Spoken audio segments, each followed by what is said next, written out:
नमस्कार, news point लेकर हाजिर हूं मैं राजीव। दोस्तों, देश भर में आज भी इंडिगो की कम से कम 650 फ्लाइट्स कैंसिल हुई हैं। फंसे हुए यात्रियों का पैसा अब तक वापस नहीं आया है। लोग अपने सामान के इंतजार में हैं और इधर नरेंद्र मोदी की सरकार 4 लोगों की एक कमेटी बनाकर दिखा रही है कि वो इस संकट का हल निकालने में लगी है। वैसे कल कांग्रेस ने इस संकट के तार बीजेपी को मिले चुनावी चंदे से जोड़े हैं। कांग्रेस ने शनिवार को आरोप लगाया था कि इंडिगो एयरलाइन ने भाजपा को भारी चंदा दिया है।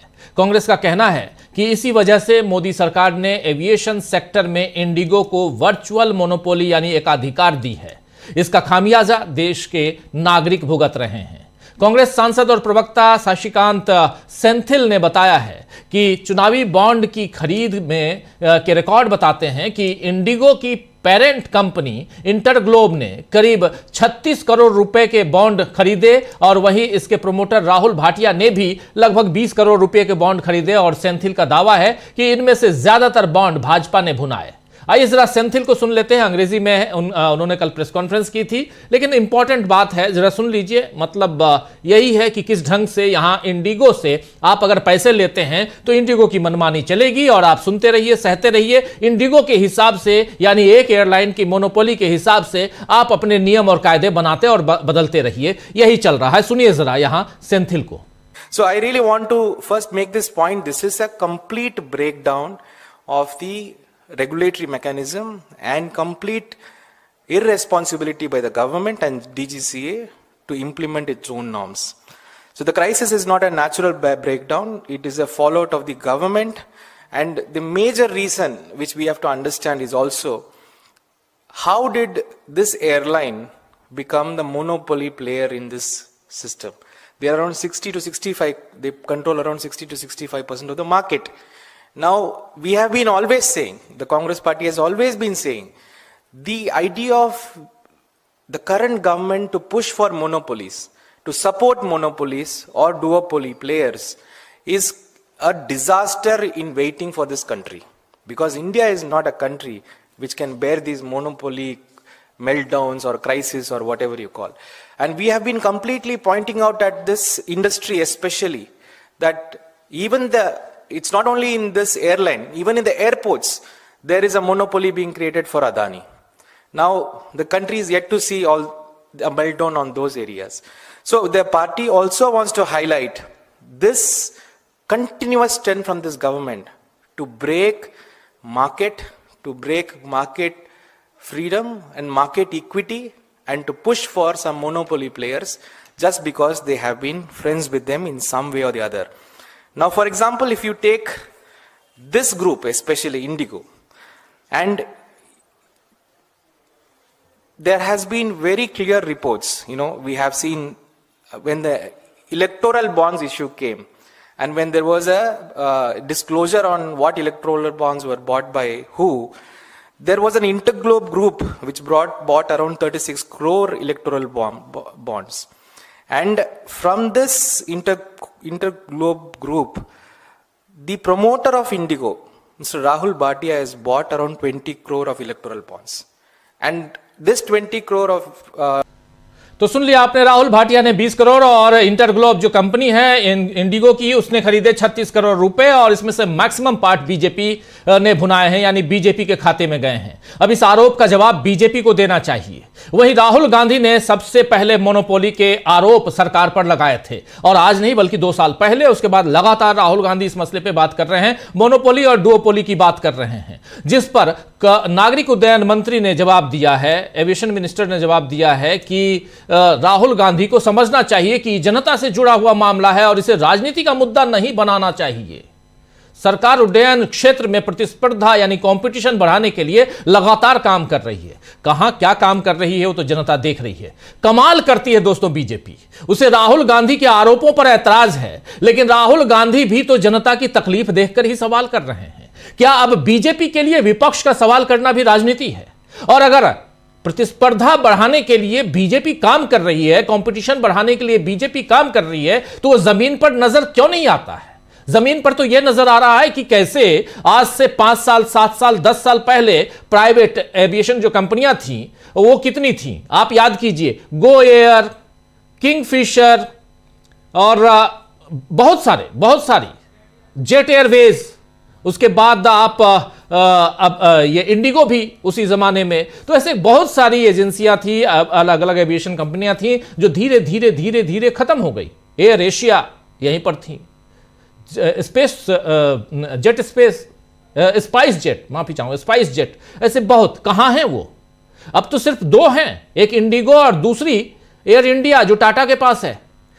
60 to 65% शेयर इसी मार्केट का इंडिगो के पास और 30 से 36% शेयर इसी मार्केट का टाटा के पास, यानी एयर इंडिया के पास। तो हो गया 60 और 36, 96%, 4% बाकियों के पास। चलिए, जैसी मर्जी वैसे चल रहा है। कुछ भक्तगण हैं, उनको मजा आ रहा है, कह रहे हैं इसमें मोदी जी का कोई दोष नहीं है। अगर सरकार की नीयत समाधान निकालने की होती तो पिछले 6 दिनों से यही तमाशा न चल रहा होता। वैसे मोदी सरकार के काम का तरीका यही है दोस्तों, लोग परेशान होते रहते हैं और वो इधर उधर की बातों में उसे उलझाए रखती है। अभी फ्लाइट्स नहीं चल रही है, ट्रेनों में मारामारी है, दिल्ली एनसीआर में प्रदूषण कम नहीं हो रहा, रुपए की हालत में सुधार नहीं है, आप देख लीजिए 90 के पार रुपया है, लापरवाही के कारण बड़ी बड़ी दुर्घटनाएं हो रही हैं, लोग अकाल मौत मर रहे हैं। गोवा में कल रात को क्या हुआ आपने देख लिया, 25 लोगों की जान चली गई। गोवा में सरकार किसकी है?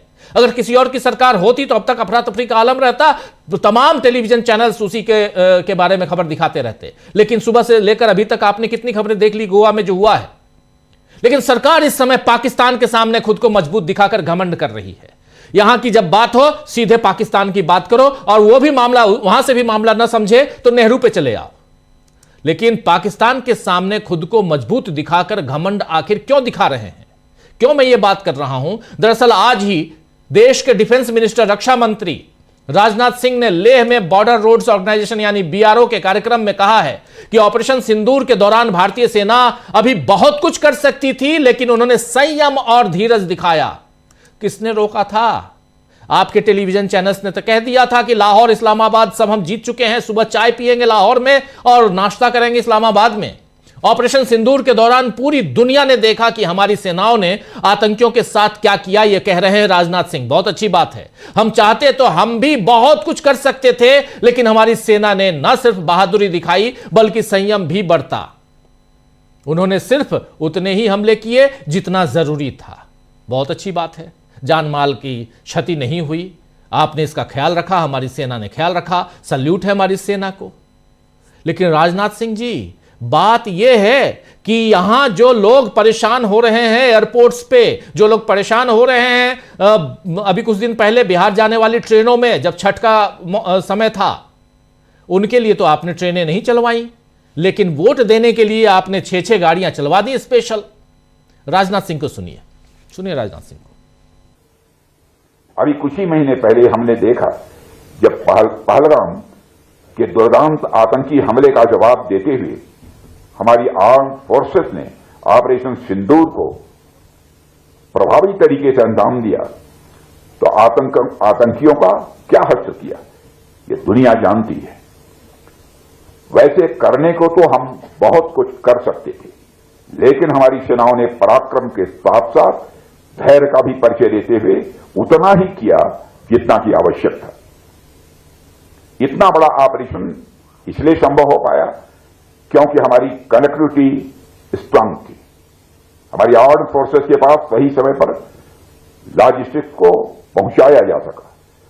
बॉर्डर एरियाज के साथ भी हमारी कनेक्टिविटी बनी रही, जिसने ऑपरेशन सिंदूर को ऐतिहासिक सफलता दी है।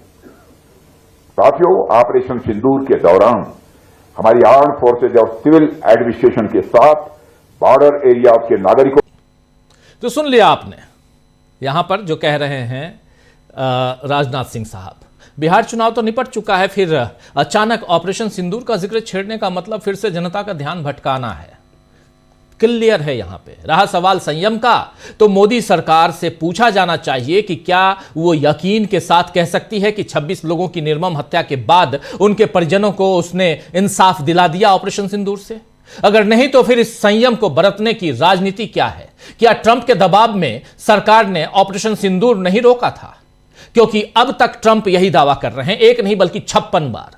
56 इंच सीने की बात करते थे नरेंद्र मोदी, और 56 बार वो कह चुके हैं उधर डोनाल्ड ट्रंप कि मेरे कारण इंडिया और पाकिस्तान का जो युद्ध था उसे रोका गया और मैंने फोन किया नरेंद्र मोदी को। बहरहाल अभी मोदी की जगह राजनाथ सिंह ने जुमलेबाजी का विभाग संभाल लिया है, ऐसा लगता है। अभी कुछ दिन पहले सरदार पटेल और नेहरू के बारे में राजनाथ सिंह ने दावा किया था कि बाबरी मस्जिद को जनता के धन से नेहरू बनाना चाहते थे, लेकिन पटेल ने उन्हें रोक दिया। इस झूठ पर कांग्रेस ने सबूत मांगे थे तो राजनाथ सिंह की जगह सुधांशु त्रिवेदी आ गए। सुधांशु त्रिवेदी ने एक प्रेस कॉन्फ्रेंस कर इस मुद्दे पर कहा था कि राजनाथ सिंह ने जो कहा उसका स्रोत सरदार पटेल की अंदरूनी कहानी मणिबेन पटेल की डायरी है। मणिबेन पटेल एक्चुअली सरदार पटेल की बेटी हैं। सुधांशु त्रिवेदी ने दावा किया कि इस किताब के पृष्ठ संख्या पेज नंबर 24 पर लिखा है कि नेहरू ने भी बाबरी मस्जिद का सवाल उठाया था, लेकिन अब बीजेपी के इस झूठ का भी पर्दाफाश हो गया है। दोस्तों, आप 24 नंबर पेज बता दिए, सब कुछ ले आए। जयराम रमेश ने दावा किया है कि रक्षा मंत्री प्रधानमंत्री नरेंद्र मोदी के साथ अपने रिश्ते सुधारने के लिए झूठ फैला रहे हैं। जयराम रमेश ने एक पुस्तक का हवाला दिया है। पुस्तक के प्रासंगिक पृष्ठों के स्क्रीनशॉट साझा करते हुए, पहले उस स्क्रीनशॉट को ले आइए, उस किताब के साझा करते हुए एक्स पर चलिए क्या लिखा है ये आपके सामने रख रहा हूं। इंग्लिश में है, हिंदी में यहां पर ये किताब का ये जो देख रहे हैं आप, उसी किताब का, ये चूंकि ये किताब गुजराती में है, उसी किताब के इस पेज को यहां रखते हुए जयराम रमेश लिख रहे हैं अपने ट्वीट में कि सरदार वल्लभ भाई पटेल मेमोरियल सोसाइटी 2025 द्वारा प्रकाशित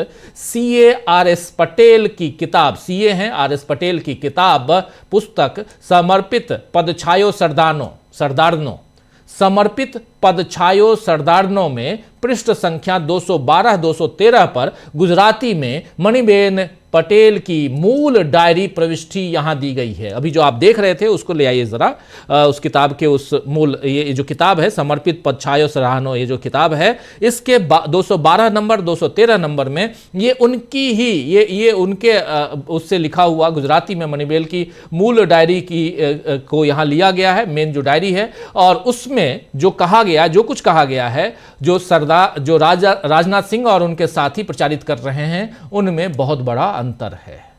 ये वो बात नहीं है जो राजनाथ सिंह कह रहे थे, वो नहीं है। कांग्रेस ने सरदार वल्लभ भाई पटेल की बेटी मणिबेन पटेल की डायरी का हवाला देते हुए यह भी कहा है कि पंडित जवाहरलाल नेहरू के बारे में झूठ फैलाने के लिए उन्हें, यानी राजनाथ सिंह को, उनकी सरकार को माफी मांगनी चाहिए।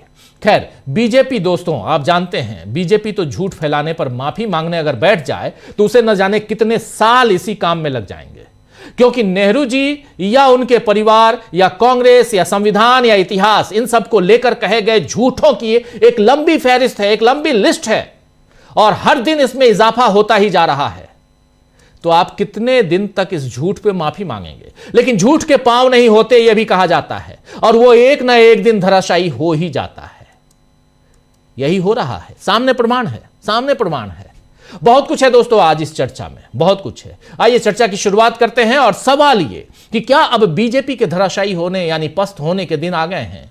क्योंकि अब जनता ही नाराज दिखने लगी है। विपक्ष खोल रहा है पोल अलग अलग ढंग से, और इन सब के बीच कैसे पस्त हो रहे हैं नरेंद्र मोदी, पस्त हो रही है मोदी जी की सरकार। यहां पर ये जो गुजराती में उसका हिंदी में पढ़ दे रहा हूं।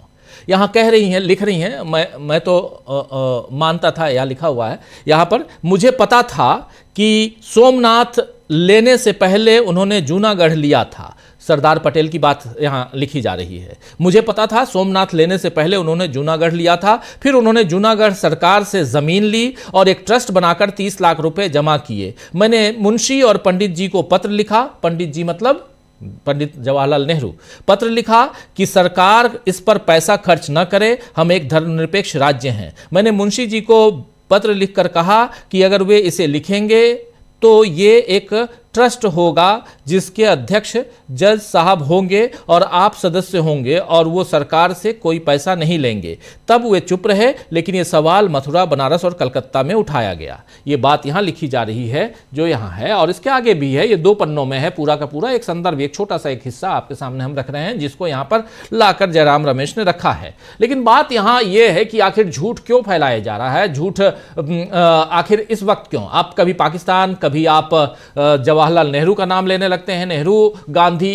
पाकिस्तान, इन सब से बाहर निकलते ही नहीं हैं, और थोड़ा और आगे बढ़ते हैं तो सिंध कब्जे में कर लेंगे और पीओ के कब्जे में कर लेंगे। बहुत अच्छी बात है, सब कुछ कब्जे में कर लीजिए, लेकिन ये दुनिया कब्जों से नहीं चलती है। लगभग 100 साल हो जाएंगे अब 2033 में हिटलर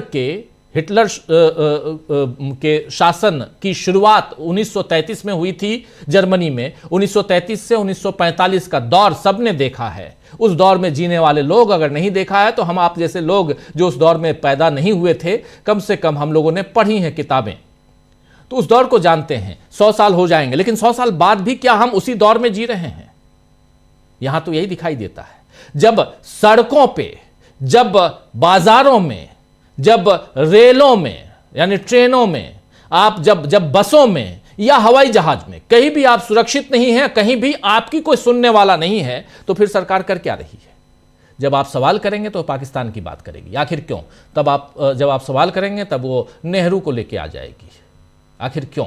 चलिए जवाब ढूंढने की कोशिश करते हैं। हमारे साथ कुछ वरिष्ठ साथी जुड़े हुए हैं, उनसे आपका पहले परिचय करवाता हूं, आगे बढ़ते हैं। देखिए 5 वरिष्ठ साथी हमारे साथ जुड़े हुए हैं। प्रेम कुमार जी हमारे साथ, प्रफुल्ल कोलखन जी हमारे साथ हैं, हमारे साथ जयशंकर जी हमारे साथ, प्रशांत टंडन जी, प्रशांत टंडन जी का नाम ठीक कर लीजिए, और हमारे साथ अमलेंदु उपाध्याय जी हैं। आप सभी का स्वागत इस्तकबाल है। स्वागत इस्तकबाल आप तमाम दोस्त साथी शुभचिंतक आप सबका, जो अब तक जुड़ चुके हैं उनका भी, जो जुड़ने वाले हैं उनका भी।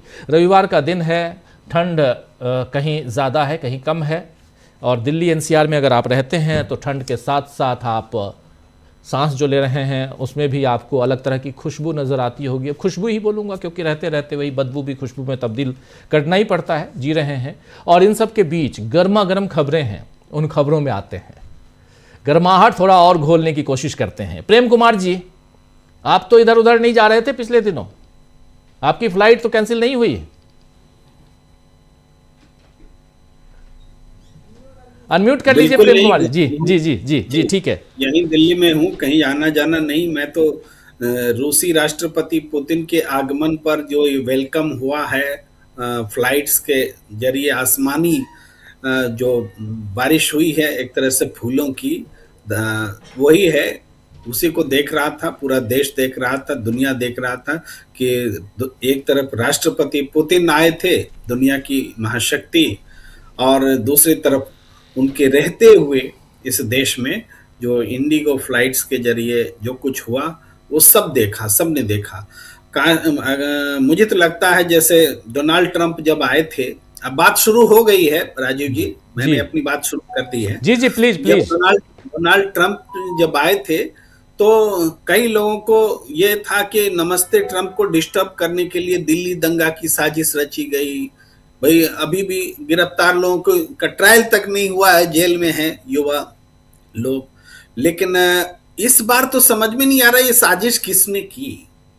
भाई कौन है जो रूसी राष्ट्रपति पुतिन के सम्मान में ये साजिश कर रहा था? न कोई अरेस्टिंग है, न कोई एफआईआर है, न कोई दोषी है, न कोई जिम्मेदार है। मुझे समझ में नहीं आ रहा है। जबकि डोनाल्ड ट्रंप के समय तो सब कुछ हुआ और आज तक वो अदालत भी नहीं तय कर पाई है हुआ क्या। तो ये सबके सामने है। और आप सही कह रहे हैं कि भाई मीडिया तो इस रूप में चीजों को दिखाती रही है कि इस बार हालांकि ये नजर आया, लोग बता रहे हैं कि लोग परेशान हैं, मीडिया ये बोलते हुए नजर आई, लेकिन सरकार का इसमें कोई दोष नहीं है। मोदी सरकार से कोई सवाल नहीं है। वो गलती तो उन सुरक्षा बलों की है जो वहां तैनात जो लोग हैं, उनसे झगड़ते लोग हैं, वहां लोग शांति नहीं रख पा रहे, उनकी गलती है। गलती तो उन लोगों की है जो परेशान हो रहे हैं। लेकिन वास्तव में ये सब हुआ क्यों, कैसे हुआ? भाई राहुल गांधी तो बहुत पहले आर्टिकल लिख के समझा गए थे, ये देश मोनोपोली से चल रहा है और मोनोपोली से चल रहा है ऐसा। और मैं उद्योगपतियों का विरोधी नहीं हूं, मैं बस मोनोपोली का विरोधी हूं। यही राहुल गांधी कहते रहे।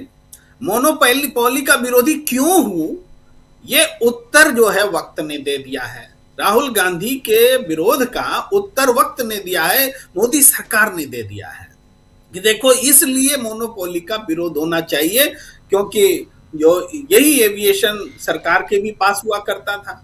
लोग कहते थे कि प्राइवेट को दे दीजिए ना, इस सरकारी लोग लापरवाह होते हैं, कामचोर होते हैं, यही कहते थे ना। और अब देखिए प्राइवेट के हाथ में तो पूरा एविएशन दे दिया गया है। लेकिन ये कैसी लापरवाही, कैसी किसकी कामचोरी, वो पायलट्स अपने हुनर को लेके घर में बैठे हुए, उनको ड्यूटी नहीं दी जा रही है, कर्मचारी घर में बैठा दिए गए, ड्यूटी नहीं दी जा रही है, और जो काम चोर है वो नजर ही नहीं आ रहा है। तो ये जो मोनोपोली में है, काम चोर लोग नजर नहीं आते, और जब सब पब्लिक सेक्टर में होता है तो काम चोर लोग को आप ढूंढ निकालते हैं।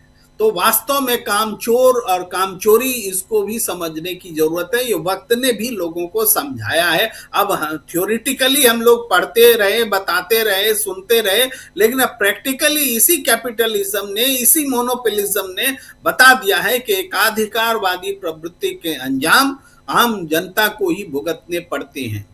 बहुत बात की जाती है, ये सारे कैपिटलिस्ट लोग बात करते हैं, जब सोशलिस्ट स्टेट के खिलाफ बोलते हैं, सोशलिज्म के खिलाफ बोलते हैं, तो बोलते क्या है कि भाई स्वतंत्र स्पर्धा होनी चाहिए, ये सब्सिडी क्यों दी जाती है, ये संरक्षण क्यों दिया जाता है, स्वतंत्र स्पर्धा छोड़ दी।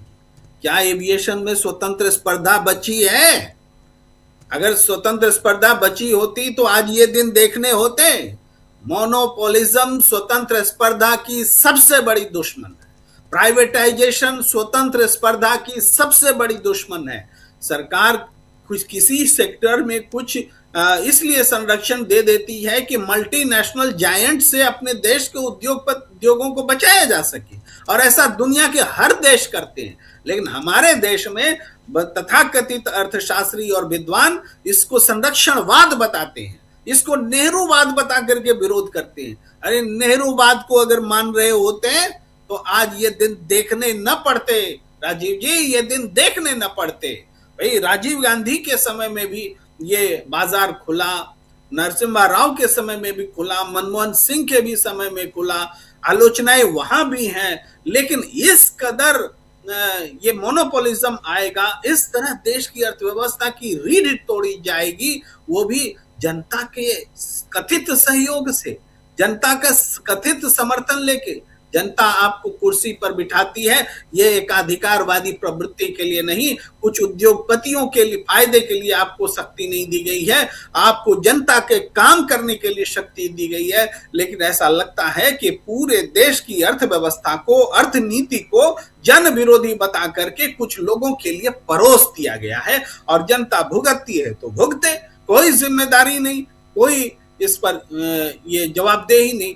ये आज का सच है राजीव जी। जी जी, बिल्कुल बिल्कुल आप सही कह रहे हैं, ये आज का सच है। प्रशांत जी, जरा आपके सामने, आपके पास भी आना चाहता हूं, और बहुत अलग अलग मुद्दे हैं, चाहे वो एविएशन सेक्टर का मुद्दा हो, और उसमें भी मंत्री महोदय जो हैं वो कह रहे हैं कि राहुल गांधी राजनीति कर रहे हैं, राहुल गांधी राजनीति कर रहे हैं। लेकिन नरेंद्र मोदी के जो भाषण होते हैं, वो अभी अभी HT हिंदुस्तान टाइम्स के समिट में भी उन्होंने हिंदू रेट ग्रोथ की बात की है, इकोनॉमी के उस पर बात करते हुए। तो लेकिन नरेंद्र मोदी जी या उनके रक्षा मंत्री वो राजनीति नहीं कर रहे हैं। अभी अभी सुना आप लोगों ने, वो क्या वो राजनीति नहीं है? कह रहा था मैं कि बिहार का चुनाव तो हो गया और अगले चुनाव में अभी कुछ वक्त है, तो फिर अभी कश्मीर की, पाकिस्तान की बात, ऑपरेशन सिंदूर की बात आप क्यों कर रहे हैं? क्या इसलिए कि चलो अभी जो अफरा तफरी का माहौल है, लोग ये ना पूछें कि गोवा में आपकी सरकार है और क्या आपने देखा, क्या किया कि 25 लोगों की रात को कल जान चली गई, ये सवाल ना करे। सवाल ये ना करे कि 90 रुपए से ऊपर डॉलर की कीमत कैसे हो गई। सवाल ये ना करे कि कैसे लोग एयरपोर्ट पे, हिंदुस्तान ही नहीं दुनिया भर में, क्योंकि इस इंडिगो एयरलाइंस के जो ऑपरेशंस हैं दुनिया के दूसरे देशों में भी हैं, वहां कैसे इनके टेबल पे लोग चढ़ चढ़ के विरोध प्रदर्शन कर रहे हैं, कैसे नारे लगा रहे हैं अंदर जाकर। इन सब पे सवाल नहीं होना चाहिए, यही माना जाए। देखिए राजीव जी, पहले तो जरा मोदी जी का जनरल नॉलेज ठीक कर लिया जाए जी। कि हिंदू ग्रोथ रेट क्या है। ये हिंदू ग्रोथ रेट किसने दिया? ये किसी कांग्रेस सरकार ने नहीं दिया। ये हिंदू ग्रोथ रेट का टर्म 3.5-4% की ग्रोथ को प्रोफेसर राज कृष्णा ने दिया था। अब प्रोफेसर राज कृष्णा कौन थे?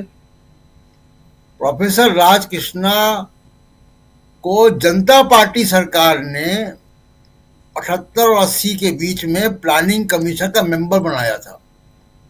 ये हिंदू ग्रोथ रेट टर्म उन्होंने 1978 में दिया था, जब वो प्लानिंग कमीशन के मेंबर थे। उनको प्लानिंग कमीशन का मेंबर जिस सरकार ने बनाया था, उस सरकार में अटल बिहारी वाजपेयी और एल के आडवाणी मंत्री थे, कैबिनेट में थे।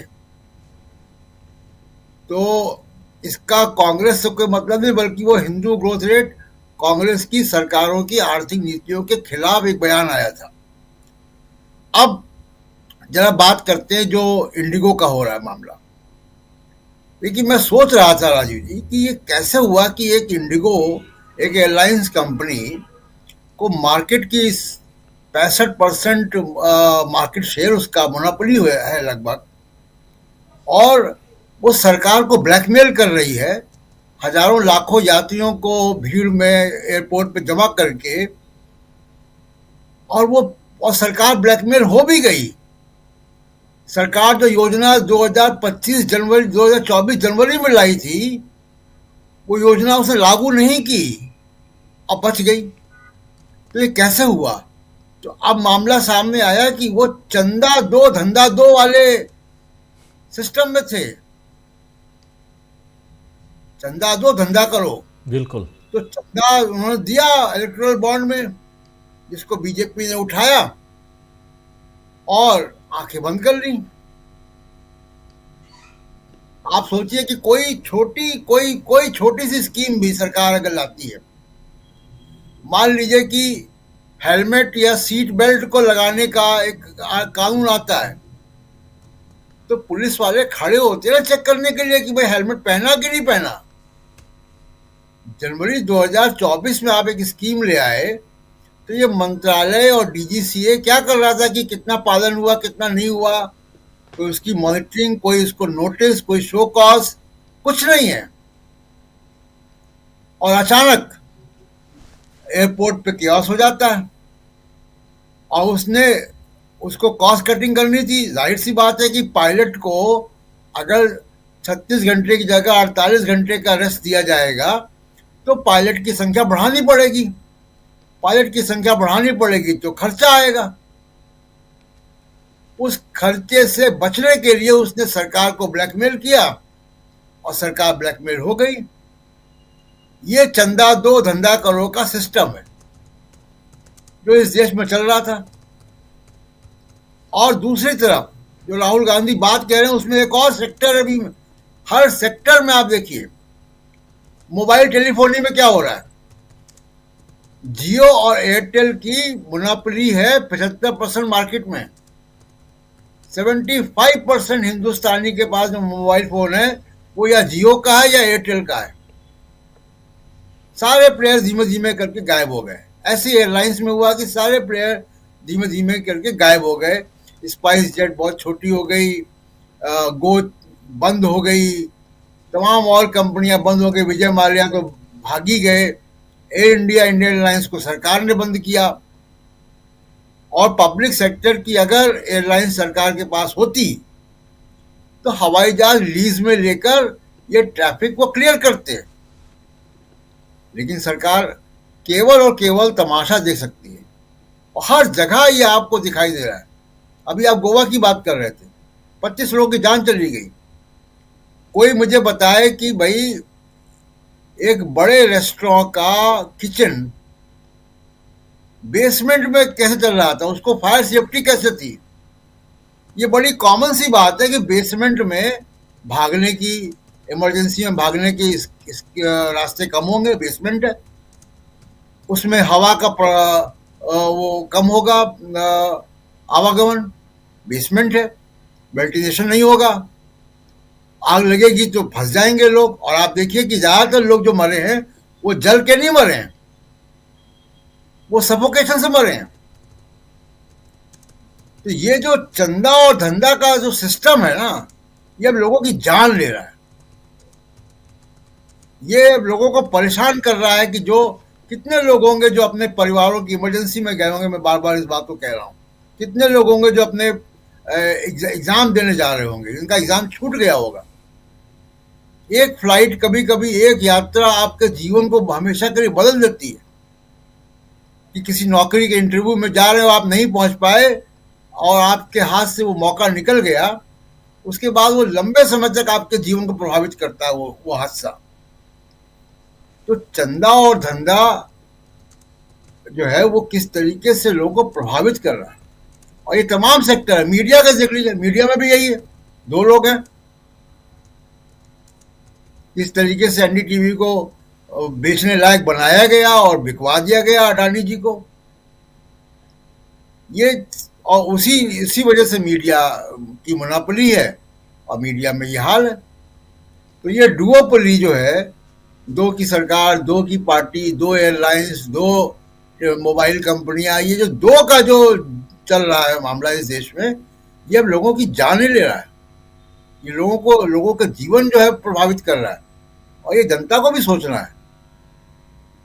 और राजनाथ सिंह अचानक सुर्खियों में क्यों है, उसके पीछे की राजनीति क्या है, अगली बार आऊंगा तो बात करूंगा। जी बिल्कुल बिल्कुल, आप सही कह रहे हैं, उस पर बात करना ज़रूरी भी है। लेकिन ज़रा चलते हैं उधर, कलकत्ता चलते हैं प्रफुल्ल जी के पास।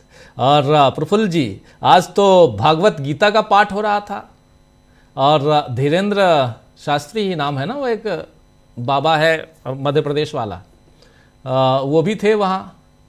लेकिन बाबरी मस्जिद, गीता का पाठ, मतलब चुनाव है, हलचल है, मतलब चुनाव है, चुनाव आ गया है, ये माना जाए पश्चिम बंगाल में।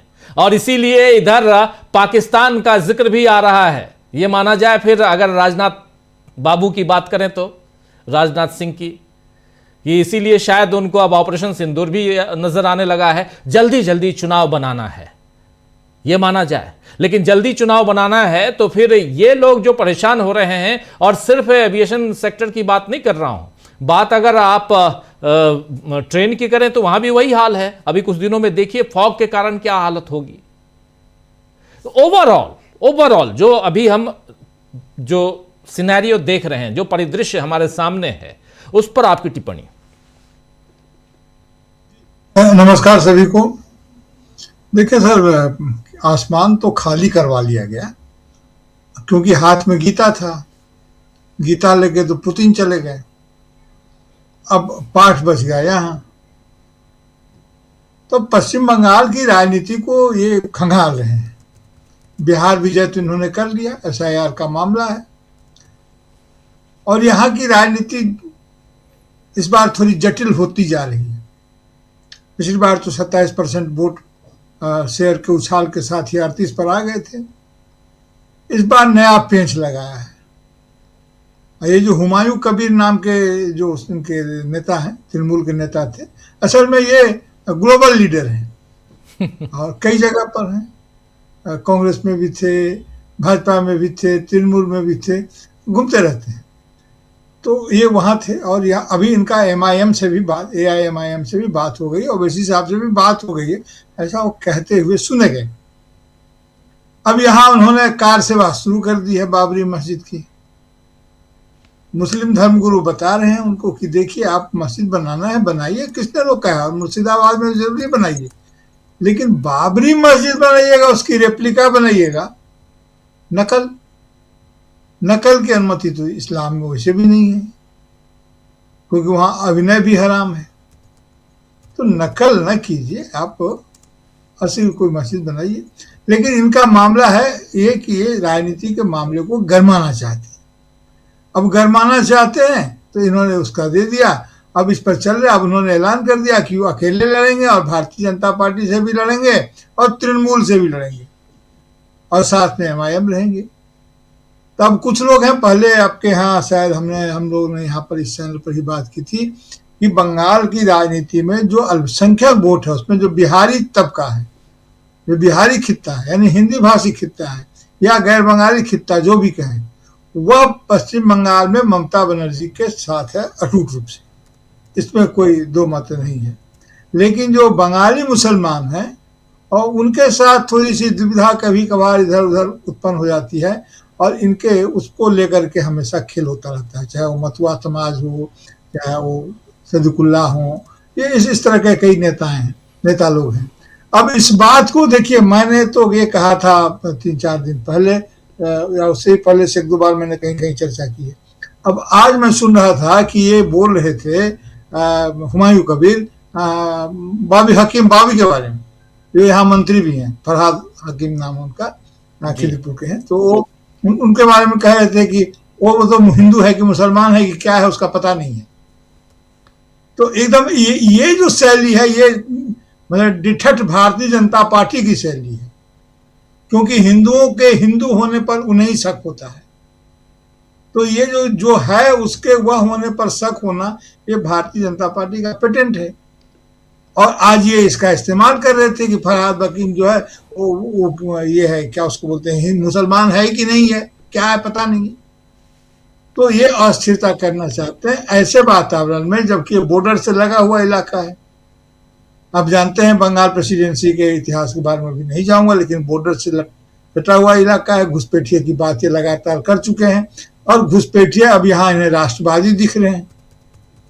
राष्ट्रवादी जो दिख रहे हैं उसके पीछे का एक कारण यह भी है कि जो बांग्ला भाषी मुसलमान हैं, उन लगता है कि उसको ये अपने पाले में खींच सकते हैं, क्योंकि बांग्ला भाषी मुसलमान और हिंदी भाषी मुसलमान में जो एक तरह का रिफ्ट, एक तरह का राइवलरी जो है सत्ता को लेकर के, उसमें इन्हें लगता है कि इसको हम करेंगे।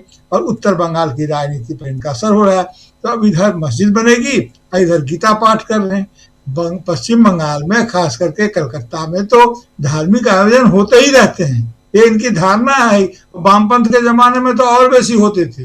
यहाँ एक बालक ब्रह्मचारी थे, जो इतिहास नहीं जानते हैं उनको पता करना चाहिए कि बालक ब्रह्मचारी का क्या यहाँ पर रुतबा हुआ करता था।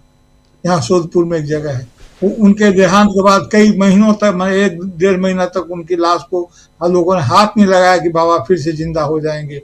पश्चिम बंगाल में मार्क्सवाद के नेता मंत्री थे, खेल मंत्री थे सुभाष चक्रवर्ती, और वो भी खामोश थे, उनका इलाका भी पड़ता था। तो हालांकि मंत्री से तो पूरा बंगाल उनका इलाका था। तो उनकी बहन ने कहा था कि हम तो इनके भक्त हैं ही, बाबा के भक्त हैं ही, बालक ब्रह्मचारी के, और मुझे जहां तक मालूम है सुभाष भी इनका भक्त है। जय मां तारा, सुभाष बाबू ने कहा था, सुभाष चक्रवर्ती। तो कहने का मतलब यह है कि यहाँ पर लोग काफी धार्मिक रहे हैं। धार्मिक होना और बात है और सांप्रदायिक होना और बात है।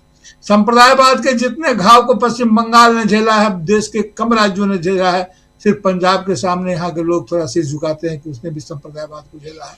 लेकिन बंगाल का विभाजन एक बार हुआ, बंगाल पश्चिम बंगाल भारत की राजधानी बना, बंगाल प्रेसिडेंसी सबसे बड़ा, यहाँ से राजधानी छीन के फिर कलकत्ता से चला गया वहाँ दिल्ली या आगरा प्रेसिडेंसी, आगरा, इलाहाबाद, दिल्ली, लखनऊ होते हुए ये यहाँ, लेकिन यहाँ से तो छीन ही गया था पश्चिम बंगाल। उन्होंने 1905 में इसको बांटा, 1911 में यूनिफिकेशन हुआ, फिर बांटा, फिर जब उत्तर पूर्वी बंगाल पाकिस्तान के साथ चला गया, फिर वहां से वो टूट कर आज बांग्लादेश बने। तो जातीयता एक है और उनको सांप्रदायिकता के घाव का बहुत ही गहरा अनुभव है, बहुत ही गहरा दर्द है इनके पास। यहाँ सांप्रदायिकता का खेल उस ढंग से नहीं चल सकता है, नहीं चलेगा।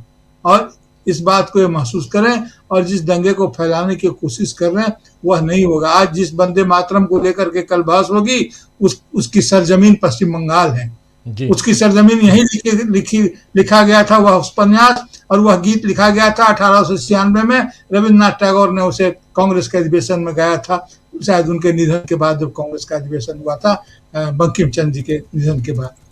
उस गीत और उपन्यास दोनों में बहुत अंतर है। उस गीत का वह उपन्यास जिस रास्ते पर ले जाता है, ठीक उसका इस्तेमाल करते हुए, उस गीत का इस्तेमाल करते हुए स्वतंत्रता आंदोलन अपने को उस उपन्यास से अलग करते हुए स्वतंत्रता आंदोलन आगे बढ़ जाता है। इसीलिए उस गीत पर जो कल बहस होगी तो देखिए क्या क्या कहेंगे। उस गीत में जो दुर्गा से की गई जिस पंक्ति को हटाया गया था, उसमें तुम्ही दुर्गा का जो मामला है वो तो अपनी जगह है ही। असल बात यह है कि उस गीत में एक पंक्ति है, कमला कमल दल बिहारिणी जी ये जो कमला कमल दल विहार नहीं, जो इनका तो चुनाव चिन्ह है, इनको लगता है कि गीत में अगर ये होता कितना अच्छा होता, हमारे चुनाव चिन्ह का वर्णन होता, राष्ट्रवाद से जुड़ता है। तो पश्चिम बंगाल में राष्ट्रवाद की जो जन्मी है, जो राष्ट्रवाद का यहाँ जन्म हुआ है, वह राष्ट्रवाद ही आधुनिक राष्ट्रवाद है, वो पुराना राष्ट्रवाद नहीं चलेगा। और इसलिए यहाँ ये कर रहे हैं, गीता पाठ करें, उधर मुस्लिम समुदाय के लोग ये कर रहे हैं, कार सेवा की तरह कर रहे हैं मुर्शिदाबाद में। एक तनाव तो निश्चित रूप से व्यापेगा। और मैं फिर कहूँ कि राजनीतिक मजबूरी, तृणमूल कांग्रेस, भारतीय जनता पार्टी की राजनीतिक जरूरत, और भारतीय जनता पार्टी तृणमूल कांग्रेस की राजनीतिक जरूरत, दोनों एक दूसरे को समझ रहे हैं, तौल रहे हैं, भांप रहे हैं। इसलिए विपक्ष, जिसे हम कहते हैं, मोनोलिथिक नहीं है। इसलिए विपक्ष की राजनीति को भी बहुत सावधान होकर के अपना काम करना होगा। ट्रेन में कई बार होता है, ट्रेन में जब हम आते हैं सर, तो कई लोग, कई सौ लोग होते हैं, 1000 लोग होते हैं, लेकिन हम कहते हैं कि हम अकेले ही आए हैं, अकेले आए हैं दिल्ली से कलकत्ता। तो कई बार ऐसा कहते हैं। तो ये इंडिया गठबंधन एक ट्रेन की तरह है, इस पर सवार तो सभी हैं, लेकिन सभी अकेले अकेले हैं। और उनमें एक कार्यकारी संबंध बार बार विकसित होता है, विघटित होता है पश्चिम बंगाल की राजनीति में। उस राजनीति का इस्तेमाल हम फिर देखेंगे सर। जी जी, पश्चिम बंगाल में इंडिया गठबंधन नहीं रहने वाला है, ये आप भी जानते हैं। पश्चिम बंगाल में ममता दीदी अपना अलग चुनाव लड़ेंगी, और वाम दल भी इस कोशिश में है कि वो अलग लड़ें, और कांग्रेस पार्टी भी इस कोशिश में है कि वो अलग लड़े। और यही हाल उधर है, केरल में है। सिर्फ और सिर्फ तमिलनाडु में ये साथ में रहेंगे, डीएमके के साथ रहेंगे, पुदुचेरी तमिलनाडु में, और असम में फिर ये अलग अलग, या हो सकता है असम में ममता दीदी के साथ जाएं तो बेहतर होगा। अब देखते हैं। लेकिन पश्चिम बंगाल में तो इंडिया गठबंधन नहीं है। जी, कुछ जोड़ रहे हैं आप? फिर आता हूं जयशंकर जी के पास। जी जयशंकर सर से आप बात करने से बात। जी जी, ठीक है जयशंकर जी। लेकिन सवाल यहां दूसरा, एक दूसरा सवाल लेके आना चाहता हूं आपके सामने। राहुल गांधी पे बात करना चाहता हूं आपसे, और इस चर्चा को और भी आगे बढ़ाएंगे। हम अमलेंदु जी के पास भी आएंगे उस मसले पे। राहुल गांधी धीरे धीरे, कल कोई शायद प्रशांत जी ही कह रहे थे या कोई और कह रहा था कि राहुल गांधी धीरे धीरे देश के सबसे बड़े ज्योतिषी बनने जा रहे हैं। ज्योतिषी इसलिए कह रहा हूं कल कहा जा रहा था क्योंकि राहुल गांधी जो भविष्यवाणी कर रहे हैं वो सही हो जा रही है। आप देखिए, अभी उन्होंने ये मोनोपोली की बात अभी हो रही थी ना, अभी प्रेम कुमार जी भी कह रहे थे, प्रशांत जी भी कह रहे थे, मोनोपोली की बात, डुओपोली की बात, और वही तो चल रहा है। जहां जहां जिस जिस बारे में जो जो कहा, और हार थक के नरेंद्र मोदी को, उनकी सरकार को वो बातें माननी पड़ती हैं। बिहार चुनाव को ले लीजिए ना, सबसे पहले घोषणा पत्र लेके आए, इंडिया गठबंधन लेके आया घोषणा पत्र। घोषणा पत्र में जो लिखा उससे थोड़ा ज्यादा दे दिए। रिश्वत देनी थी 10,000 रुपए पहले ही दे दिए, चुनाव जीतना है तो इससे बढ़िया और क्या हो सकता है। विपक्ष में एक ज्योतिषी बैठा हुआ है, वो बातें कर रहा है, और हम धीरे धीरे उसमें हम अपने हिसाब से इंप्लीमेंट कर लेते हैं। नहीं करते हैं तो गालियां सुनते हैं। तो क्या है, यहां पर गालियां देने वाला कौन? विपक्षी है, बाकी तो अंधभक्त है। विपक्ष छोटा सा कुनबा है, अंधभक्त का बड़ा कुनबा हो चुका है।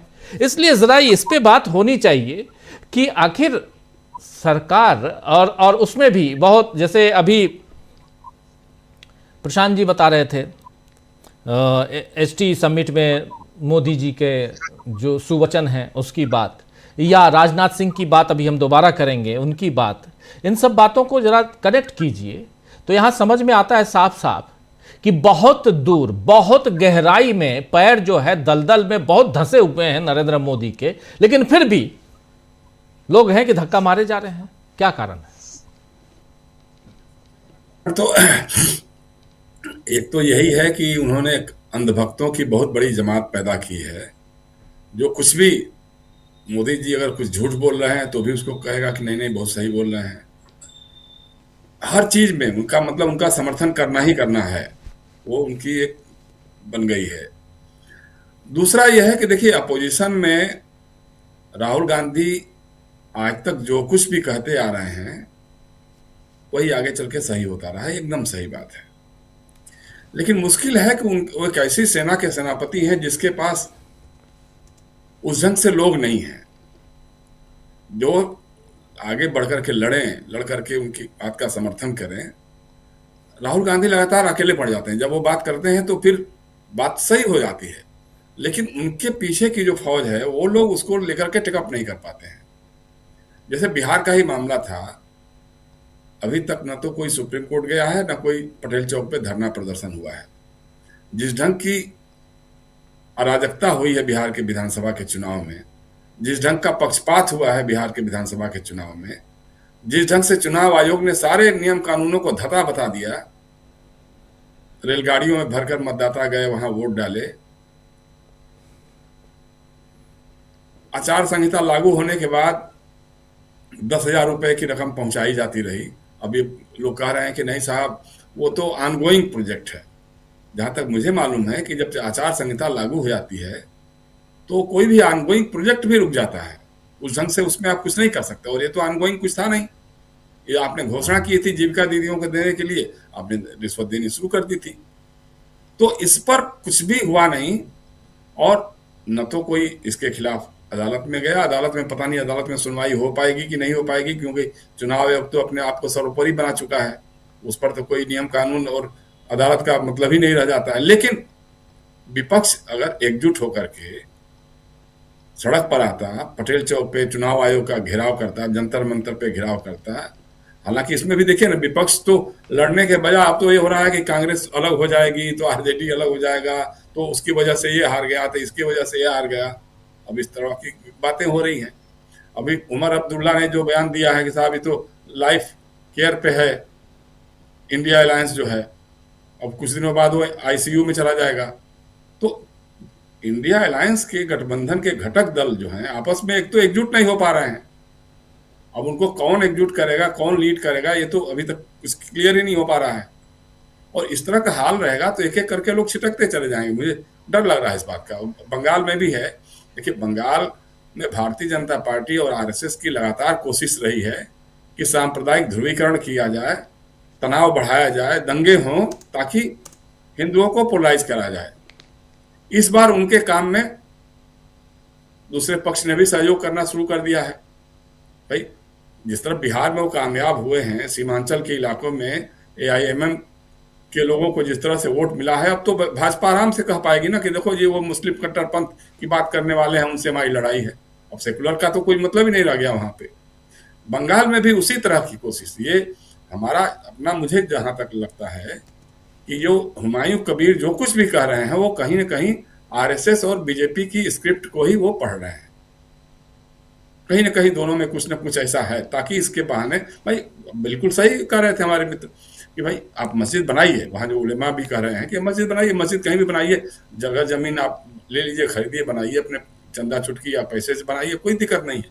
लेकिन जिस नाम पे इतना बड़ा विवाद हुआ है, भाई आप में अगर हिम्मत होती तो आप कहते कि भाई सुप्रीम कोर्ट का आदेश है कि अयोध्या में राम मंदिर से कुछ दूरी पर जो बाबरी मस्जिद बनेगी, आज तक तो उसका कुछ हुआ ही नहीं, एक कदम आगे नहीं बढ़ा मामला। तो आप जाते वहां लड़ते, कहते कि भाई यहाँ बाबरी मस्जिद बननी चाहिए। तो आप बंगाल में बाबरी मस्जिद बनाने की बात कर रहे हैं, इसका मतलब कि सीधे सीधे हिंदू कट्टरपंथ को उकसा रहे हैं। एक तरह का नया जो शिगुफा शुरू हुआ है। अब इसमें ममता बनर्जी चूंकि बहुत सुलझी हुई राजनेता हैं, वो जानती हैं, बंगाल के नस नस को समझती हैं, अच्छी तरह से समझती हैं, और वो कैसे निपटती हैं इस संकट से। उनको पार्टी से तो निकाल दिया है, लेकिन उसके बावजूद तो फाउंडेशन तो रख दिया गया, नींव तो रख दी गई मस्जिद की वहां पे, और बहुत बड़ी जमात भी वहां खड़ी हो गई, बहुत बड़ी भीड़ भी हो गई।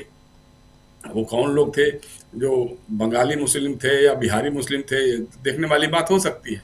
लेकिन मत भूलिए कि इसी बंगाल में हिंदू महासभा और मुस्लिम लीग ने मिलकर सरकार बनाई थी। फजलुल हक साहब के नेतृत्व में सरकार बनी थी, वही फजलुल हक साहब जिन्होंने लाहौर अधिवेशन में मुस्लिम लीग के अलग पाकिस्तान बनाने का प्रस्ताव पास किया था। उस सरकार में हिंदू महासभा उस समय की के नेता श्यामा प्रसाद मुखर्जी जी वित्त मंत्री थे, बाद में वही जनसंघ के संस्थापक अध्यक्ष हुए थे। तो इन लोगों का तो एक नाता है, किसी न किसी लेवल पे एक नाता तो है। अब वो कौन सा नाता क्या आगे बढ़ रहा, किस इतने सालों में, इतना वर्षों में क्या हुआ है उसमें, ये देखने वाली बात हो सकती है। लेकिन बंगाल को एक बार फिर से कोशिश की जा रही है कि सांप्रदायिक तनाव, सांप्रदायिक दंगों की आग में झोंका जाए, ताकि उस पर हम उसकी आंच पे अपनी राजनीतिक रोटियां सेक सके। अब इसमें वही है कि मुनसर करेगा ममता बनर्जी का, और अपोजिशन जिस तरह से बटा हुआ है, लेफ्ट है या अब तो पता नहीं लेफ्ट और कांग्रेस में भी होगा कि नहीं होगा, लेफ्ट कांग्रेस में कितने स्लीपर सेल हैं वहां पे, बंगाल में किसके स्लीपर सेल हैं, क्या है, ये सब विवाद की बातें हैं, वो सब छोड़िए। लेकिन अगर विपक्ष कमजोर होता है और जिस तरह का इनका ये है, लोकसभा के चुनाव में 240 सीटों पर सिमटने के बाद जिस तरह से बीजेपी और आरएसएस का ये है कि भाई अश्वमेध यज्ञ चला करके दिखाओ, हरियाणा जीता, महाराष्ट्र जीता, दिल्ली जीते, बिहार जीते, बंगाल भी जीत लो और उसके बाद फिर आगे बढ़ते जाएंगे, तो वो जो है 2029 तक का, और एसआईआर के नाम पे सिर्फ बिहार में क्यों, बंगाल में भी वही सब खेल हो रहा है, उसमें भी बड़े आराम से नाम निकाले जा रहे हैं, हटाए जा रहे हैं, जोड़े जा रहे हैं अपने हिसाब से। तो ये सारी चीजें हैं, अब उसको कैसे काउंटर करेगा अपोजिशन, मुझे तो थोड़ा डर लग रहा है। पता नहीं तृणमूल कांग्रेस क्या कर पाएगी, क्या नहीं कर पाएगी, और कांग्रेस और लेफ्ट अलग अलग लड़ करके क्या हासिल कर पाएंगे। एआईएमएम जरूर वहां पे कुछ सीटों पे महत्वपूर्ण भूमिका निभा सकती है, वो चूंकि मुस्लिम पोलराइजेशन करने की बात होगी, लेकिन यह है कि ममता बनर्जी पे भरोसा है, वहां के हिंदुओं को भी भरोसा है और मुसलमानों को भी भरोसा है, क्योंकि पिछले चुनाव में भी जो हमने देखा है वो ऐसे बहुत सारे क्षेत्रों में चुनाव जीती हैं जहां पे हिंदू मेजॉरिटी थी, 60% 70% हिंदूज थे और 20-1% कुछ मुस्लिम रहे होंगे, वहां पर भी जीते हैं वो। तो जी ये सारी चीजें हैं। दूसरी तरफ से एक दुखद प्रसंग है राजीव जी, ये जो इंडिगो वाला चल रहा है, हवाई अड्डों पे जो देखा है हमने, जो लोगों को रोते, कराहते, चिल्लाते, चीखते, हालांकि उनसे कोई बहुत ज्यादा सहानुभूति होने का कारण नहीं है, क्योंकि ये सारे लोग मोदी और उनकी आर्थिक नीतियों के समर्थक रहे हैं लोग, लेकिन जो हो रहा है पिछले एक हफ्ते में लगा ही नहीं कि इस देश में कोई सरकार है भी कि नहीं, कोई नागर विमानन मंत्रालय है कि नहीं है, डीजीसीए है कि नहीं है, ये कहीं से दिखाई नहीं। मतलब जिस तरह से आप सोचिए कि दिल्ली से रांची जाने का जो किराया 80,000 रुपये वसूला गया, कहीं इसी कोई कल्पना कर सकता है क्या? लेकिन इसकी कल्पना उसी दिन हो गई थी जिस दिन प्राइवेटाइजेशन को बढ़ावा दिया, निजीकरण को बढ़ावा दिया गया, क्योंकि कोई कंट्रोल तो रहेगा ही नहीं, कोई स्पर्धा नहीं रहेगी। इंडिगो है, इंडिगो का सब कुछ हो रहा है, लेकिन उसके साथ एक और जो खबर पता नहीं उड़ते फिरते दिखाई दे रही है कि कुछ दिनों पहले ही अडानी साहब ने वो कोई पायलट ट्रेनिंग कंपनी थी एफएसटीसी या क्या, तो कितने 820 करोड़ रुपए में उन्होंने खरीदी है, जो पायलट सप्लाई करेगी। उसके साथ ही पायलट की यहाँ क्राइसिस हुई, जो नई नीति बन के आई, तो अब उसको देखते हुए क्या करेंगे लोग मालूम नहीं है। लेकिन दूसरी तरफ यह भी है कि जब जब इस तरह का कोई संकट होता है, अडानी जी एक नए अवतार में आते हैं, तो ये भी हो सकता है कि अडानी जी की कोई नई एयरलाइंस भी आ रही हो, इंडिगो को थोड़ा सा ये करके। हालांकि इंडिगो की जिस तरह से मोनोपोली बढ़ी है, हमने तो खुद अनुभव किया है, खुद व्यक्तिगत अनुभव है मेरा, कि जिस तरह से हवाई अड्डों पर इन्होंने एनार्की मचा रखी थी अपने ढंग से, यात्रियों को किसको जाने देना है, नहीं जाने देना है, रोक लेना है, आप ये करिए, आप ये करिए, ये जो होता रहा है ना, तो अपने आप में बेमिसाल है। लेकिन सरकार क्या कर रही है? सरकार हाथ पे हाथ धरे हुए बैठी हुई रही।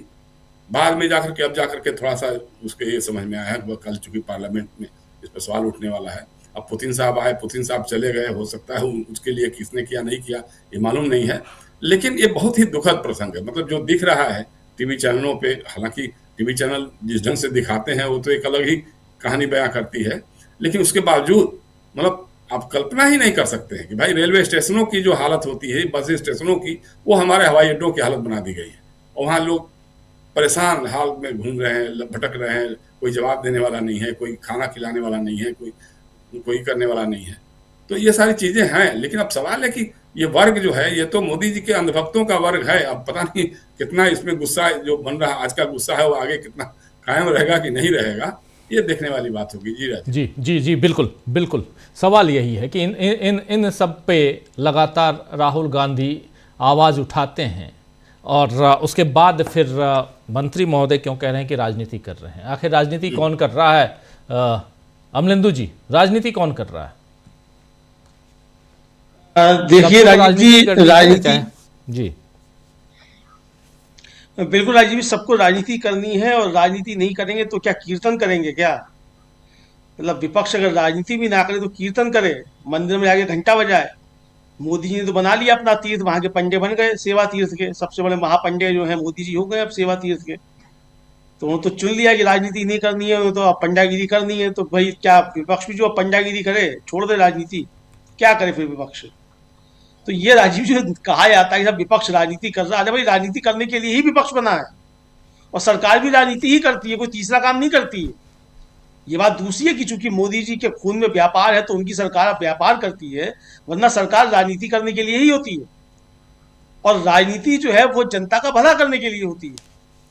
तो वो दूसरी बात है कि भारतीय जनता पार्टी की राजनीति जनता के खिलाफ होती है, तो ये दूसरी बात है। लेकिन जो उपदेश दिया जाता है कि जब विपक्ष राजनीति कर रहा है, अरे भाई विपक्ष राजनीति ही करेगा, और अगर विपक्ष राजनीति नहीं करेगा तो नाकारा है फिर विपक्ष, उसको राजनीति ही करनी चाहिए। आपकी एक एक कमी को उठाकर उसकी खूब अच्छे तरीके से चीरफाड़ करनी चाहिए, और वो इसलिए भी जरूरी है ताकि सरकार अपनी जिम्मेदारी को समझे कि उसकी जिम्मेदारी क्या है। सरकार में आने का मतलब ये नहीं है कि मोदी जी 8,000 करोड़ के हवाई जहाज से जो है घूमते फिरें और जनता के टैक्स पे जो है ऐश करते रहें, ये नहीं है।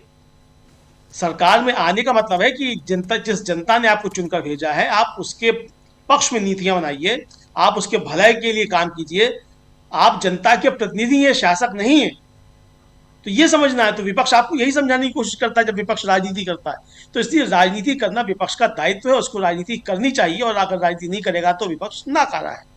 अब राजीव जी, ये कि विपक्ष जिस तरीके से पोल खोल रहा है सरकार क्या क्या कर रही है, अब ये सरकार तो राजीव जी खुद ही अपनी पोल खुलवा देती है। अब राजनाथ सिंह कुछ कह देते हैं, पहले आके नींबू मिर्चा डाल आते हैं, उसके बाद आके यहाँ कुछ बोल देते हैं तो मालूम पड़ता है उसकी परतें उखड़ना शुरू हो जाती हैं। अब जैसा आपने शुरू में कहा कि भाई राजनाथ सिंह ने जो है वो मोदी जी की जगह ले ली है लंबी लंबी फेंकने में, तो वो लंबी लंबी फेंक रहे हैं राजनाथ सिंह। अब मोदी जी शायद हो सकता है थोड़ा उम्र का असर हो रहा हो, ज़्यादा लंबी नहीं फेंक पा रहे हो, तो राजनाथ सिंह जी उसमें जो थोड़ा हाथ लगा रहे हैं कि भाई थोड़ा पहले गिर जा रहा है मोदी जी का, तो पहले जो उनको थोड़ा हाथ लगाया जाए तो ज़्यादा लंबा फेंका जाए। तो राजीव जी 11 साल तो इस सरकार ने जो है ये फेंकने में ही निकाल दिए हैं। अब तक इन्होंने काम क्या किया ये तो इनके पास बताने के लिए कुछ है ही नहीं, बातें ही ये सब फेंकने की कि कौन कितनी, मतलब ये लंबी दौड़ के धावक होते हैं, पहले हुआ करती थी भाला फेंक होती है, प्रतियोगिता है, खेल होता है, तो उसमें दूर तक किसका भाला जाएगा, तो वही दूर तक भाला फेंकने वाले हैं सब ये। तो झूठ का भाला जो है इनका किसका कितनी दूर तक गिरेगा, तो इनकी आपस में प्रतिस्पर्धा चलती रहती है। तो आजकल राजनाथ सिंह जी मोदी जी के बीच चल रही है कि किसका झूठ का भाला जो है ज्यादा दूर तक पहुंचेगा, तो ये उनके अपने चल रहे हैं। लेकिन राजीव जी इन सब भाला फेंकने के बीच भी अगर इंडिगो की फ्लाइट के मसले हो जाते हैं, गोवा में एक पब का वो मसला हो जाता है, तो आखिर जिम्मेदारी इसकी लेगा कौन? किसी की जिम्मेदारी है कि नहीं है? फिर बात यही आती है कि अगर सरकार है तो क्या सिर्फ शासन करने के लिए सरकार, जिम्मेदारी सरकार की नहीं है क्या?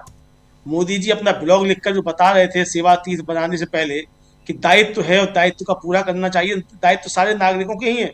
अरे नागरिकों के दायित्व थे, बेचारों ने लिए एक महीना पहले टिकट, दायित्व था ना, पूरा किया, लेकिन अब उनका टिकट जो है वापस भी नहीं हो रहा, सामान भी गायब हो गया और फ्लाइट भी कैंसिल हो गई, तो ये किसका दायित्व है?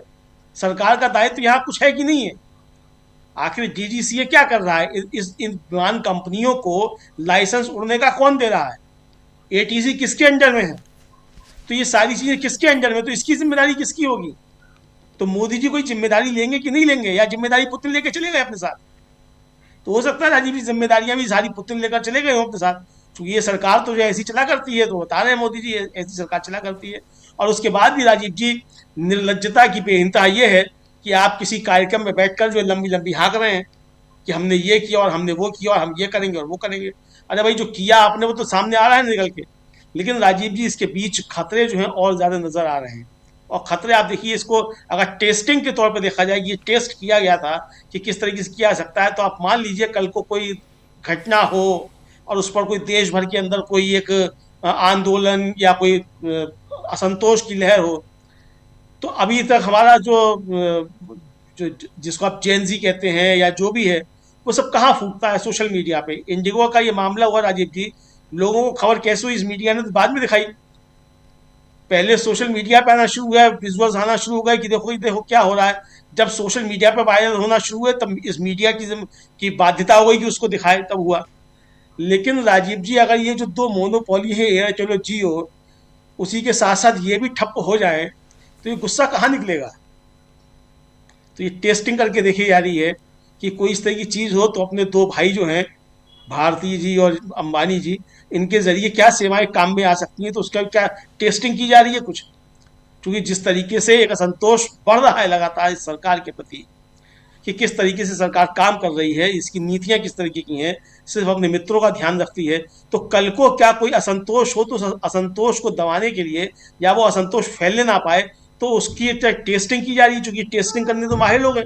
सरकार में जब आए थे 2014 में तो उससे पहले उन्होंने टेस्ट किया अन्ना के जरिए कि किस तरीके से मीडिया जो है और कॉर्पोरेट घराने जो हैं वो राजनीति को साध सकते हैं। तो जब अरविंद केजरीवाल और अन्ना के जरिए कामयाब हो गए तब फिर 2014 में वो टोटके आजमाएगा, उसके बाद ये भी सरकार में आ गए। तो ये उन्होंने आजमाए थे टोटके पहले, तो ये हो सकता है कि ये जब प्रशांत जी कहते हैं कि गुब्बारा छोड़ते हैं तो गुब्बारा छोड़ा गया और टेस्ट करने के लिए कि कल को स्थितियां अगर ऐसी पैदा हो तो गुब्बारा जो है उसकी हवा कैसे निकलती है, उसको कैसे डिफ्यूज किया जाता है, तो उसकी सारी तैयारियां हो। तो ये भी राजीव जी एक हो सकता है, मतलब मैं ये नहीं कह रहा हूँ कि ऐसा है और कुछ षड्यंत्र है ऐसा, लेकिन जब चीजें होती हैं तो फिर इफ एंड बट्स उठा करते हैं और हम लोग राजीव जी जो चीजें होती हैं उसका एक विश्लेषण करते हैं कि भाई अगर ऐसा होगा तो क्या होगा, तो यही तो है। तो अगर ऐसा होगा तब क्या होगा, तो क्या इसकी कोई तैयारी भी है। बहुत सारी चीजें राजीव जी होती हैं राजनीति में, तो मुझे लगता है कि ये भी एक टेस्टिंग हो सकती है, क्योंकि मोदी जी जिस तरीके से कमजोर पड़ते चले जा रहे हैं और शकील जी ने जैसा कि अपने कहा था कि भाई अगर ज्ञानेश कुमार को ही सारे चुनाव जितवाने हैं तो मोदी जी की क्या जरूरत है, अंदर भी वहां किसी और को भी कुछ हो सकता है, तो क्या वहां भी कुछ ऐसी कुछ चीजें हो रही हैं। तो बहुत सारी चीजें राजीव जी उसके जरिए टेस्टिंग जो है वो चलती रहती है धीमे धीमे। चूंकि कभी कभी देखिए अभी उत्तर प्रदेश के गांव में बड़ी एक अफवाह उड़ रही थी कि साहब वो रात को ड्रोन आते हैं वो जासूसी करते हैं, तो कहीं एक ड्रोन गिरा तो मालूम पड़ा वो किसी सरकारी विभाग का ड्रोन था। तो ऐसे ही राजीव जी ड्रोन उड़ा करते, तो ये भी कोई ड्रोन उड़ रहा होगा तलाश करने के लिए कि कहाँ क्या चल रहा है। तो हो सकता है वो ड्रोन जो है वो गिर गया इंडिगो के मामले में, पकड़ा गया, तो ये भी हो सकता है। तो बहुत सारी चीजें राजीव जी चलती हैं राजनीति में, तो हो सकता है ये भी एक टेस्ट जो है वो किया जा रहा हो। लेकिन इसको दूसरे ढंग से देखा जाए प्रेम कुमार जी, जो नियम 2024 के जनवरी में बनता है, 1 जून 2024 को लागू होता है, उसका पहला फेज, उसके बाद जुलाई 2025 में, फिर दूसरा फेज 1 नवंबर 2025 में, और इंडिगो कुछ नहीं करता। मतलब इतनी मनमानी है भाई। आप कहीं ऑपरेशन में हैं, आप कंपनी चला रहे हैं, 65% 60% आप मार्केट शेयर होल्ड कर रहे हैं, और उसके बाद आपकी मनमानी मोनोपोली इतनी हो गई। और अगर इतनी है तो फिर तो अमलेंदु जी जो बात कह रहे हैं वो बहुत सही कह रहे हैं। सरकार दबाव, मतलब सरकार को है कि अगर जनता को परेशानी है तब भी, और राहुल गांधी जैसे विपक्ष के नेता बोल रहे हैं तो आप सीधे कह दीजिए कि राहुल गांधी इस वक्त राजनीति मत कीजिए।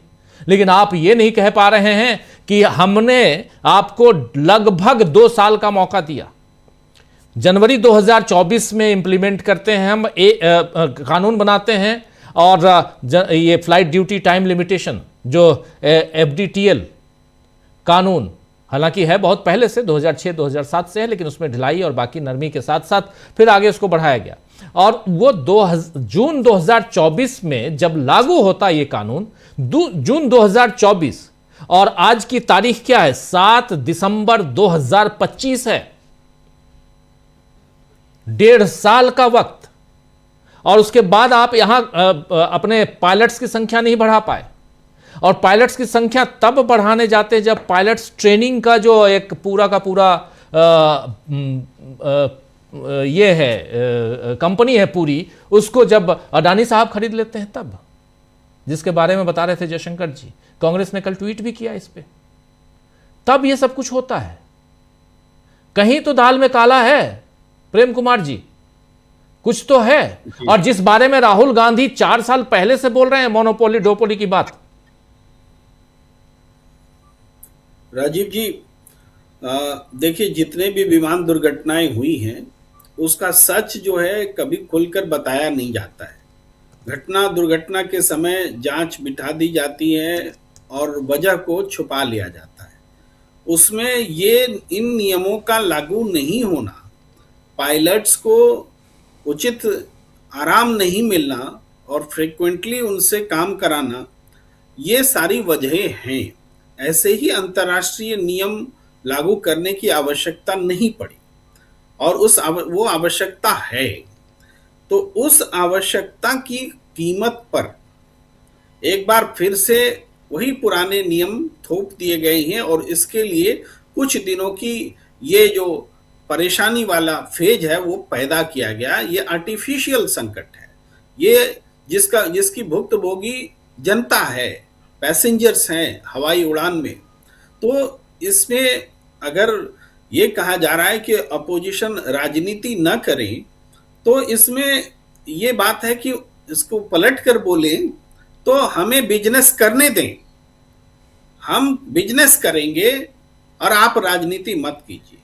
जो सत्ता में बैठे हैं वो बिजनेस कर रहे हैं, वो किसी को औने पौने दाम पर जमीन दे रहे हैं, वो मोनोपोली बना रहे हैं, उद्योगपतियों के साथ खड़े हैं, जनता की कीमत पर खड़े हैं, उनको परेशान कर रहे हैं और बिजनेस कर रहे हैं। यानी राजनीति करना सत्ताधारी दल ने छोड़ दी है, ये वो कह रहे हैं। और कहते हैं कि अपोजिशन को भी कि आप भी राजनीति मत कीजिए, यानी आप भी आइए हमारे साथ बिजनेस करिए। वो हमारे साथ, ये छिपी हुई बात है। लेकिन राजनीतिज्ञ अगर राजनीतिज्ञ को दूसरे को कहे कि राजनीति मत करिए तो क्या कहा जाए कि भाई बिजनेस ही करिए। फिर हमारे साथी ने कहा कि वो मंदिर का घंटा बजाएंगे, तो मंदिर का घंटा बजाना तो अब पुरानी बात हो गई। अब तो ये बिजनेस करने के लिए बुला रहे हैं कि बिजनेस करो, टेक एंड गिव। भाई इलेक्टोरल बॉन्ड भी क्या था, पैसा दो और हम तुमको काम देंगे, वो भी बिजनेस का मॉडल है। पूरी पॉलिटिक्स को इन्होंने बिजनेस के मॉडल में बदल दिया है। एक और बात जो आपने चर्चा में राजीव जी कही कि एक समय था जो ऑपरेशन सिंदूर के दौरान पाकिस्तान जीत लेने और इस्लामाबाद सेना के पहुंच जाने, इस तरह की खबरें मीडिया में आई थी। हम लोग इतना बोल के चुप हो जाते हैं, लेकिन उन 4 दिनों के दौरान जानते हैं और क्या हो रहा था। वो सिर्फ इतना नहीं हो रहा था कि देखो हमारी सेना इस्लामाबाद में घुस गई कि लाहौर में घुस गई।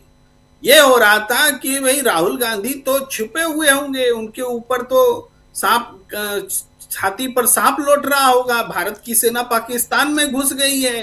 अरे प्रेम कुमार जी चुप क्यों है, मुस्कुरा क्यों नहीं रहे हैं? आपको क्या खुशी नहीं हो रही है हमारी सेना पाकिस्तान में घुस गई है? और हमें पता है कि ऐसा कुछ नहीं हुआ है, लेकिन इसके बावजूद हम कुछ बोल नहीं सकते। ये जो मानसिक यंत्रणा का दौर था, भला हो डोनाल्ड ट्रंप का, भला हो डोनाल्ड ट्रंप का कि उन्होंने हमें मानसिक यंत्रणा से बचा लिया उन झूठ के बीच में। क्योंकि हमें तो देशद्रोही कहा जा रहा था कि आप तो मुस्कुराते ही नहीं है, पाकिस्तान में हमारी सेना घुस गई, आप हंसते भी नहीं है। भाई पूरा देश का ओपोजिशन पाकिस्तान के साथ खड़ा है। भाई खबर आई कि हमारे विमान गिर गए, भाई हमें चिंता हुई कि हमारे सैनिक अफसर बचे नहीं बचे। हम पूछने लगे तो कहा कि भाई विमान गिरने की बात तो पाकिस्तान में कही जा रही है, आप भी विमान गिरने की बात कर रहे हैं, आप अपनी सेना पर विश्वास नहीं कर रहे, आप अपनी देश की रक्षा विभाग पर विश्वास नहीं कर रहे, आप देश पर विश्वास नहीं कर रहे और आप देशद्रोही। लेकिन वही सीडीएस अनिल चौहान जी जब 7 मई को जाकर के विदेश की धरती पर, याद कीजिएगा, विदेश की धरती पर कहते हैं कि नुकसान तो हुआ है लेकिन उससे हमने कुछ सीखा है। और भी बहुत सारी भाषा अभी याद नहीं है, लेकिन उन्होंने माना था।